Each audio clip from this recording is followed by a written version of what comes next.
غياب الجزائر عن كأس إفريقيا في النسخة الخامسة والأربعين للبطولة الإفريقية للأندية البطلة لكرة اليد المقامة حاليا في المغرب.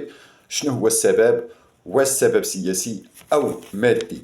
إذا مشاهدينا، وفي هذا المنظر الجميل اللي كتشاهدوه أمامكم لتنظيم المغرب كأس إفريقيا في النسخة الخامسة والأربعين لكرة اليد، وكان هناك استقبال عالمي للأندية المشاركة في هذه البطولة الإفريقية بالتقاليد الصحراوية المغربية بما فيها الفولكلور الصحراوي، مع تقديم الحليب والتمر ترحيبا بالضيوف. وهذه مشاهدينا عادات وتقاليد مغربية أصيلة بطبيعة الحال.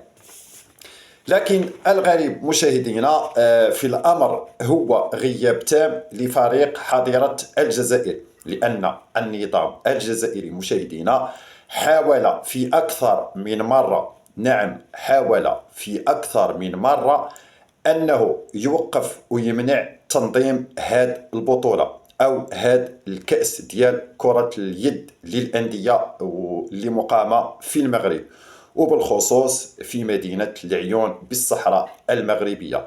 لكن فشل ذريعا، لم يستطع أن يوقف أو يشوش على تنظيم هذا الحدث.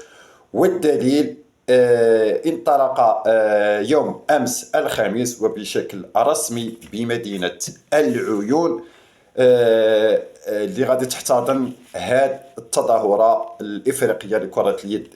إذن مشاهدينا، فشل جديد لحظيرة الجزائر، وفشل جديد للعقدة وللمرض وللهوس اللي كاين فقط عند هذا النظام، وبالخصوص أي شيء متعلق بالمغرب وخصوصا بالأقاليم الجنوبية المغربية. وكما شاهدنا كل الأندية وصلت إلى مدينة العيون، كل شيء ضحك، كل شيء فرحان، كل شيء مستعد يلعب ويربح هذا الكأس الإفريقية لكرة اليد. وبإذن الله المنافسة مشاهدين غادي تدوز في أحسن الحال وفي أفضل الظروف، والخاسر الأكبر واللي مفقوس ونايض فيه السعار والنباح نتاع الكلاب بطبيعة الحال هو نظام حظيرة الجزائر. إذن مشاهدينا الكرام، بسبب حقد النظام الجزائري ديالو تجاه المغرب، إلا وأصبح كيحرم حتى الأندية نتاعو المشاركة في هذه التظاهرات القارية.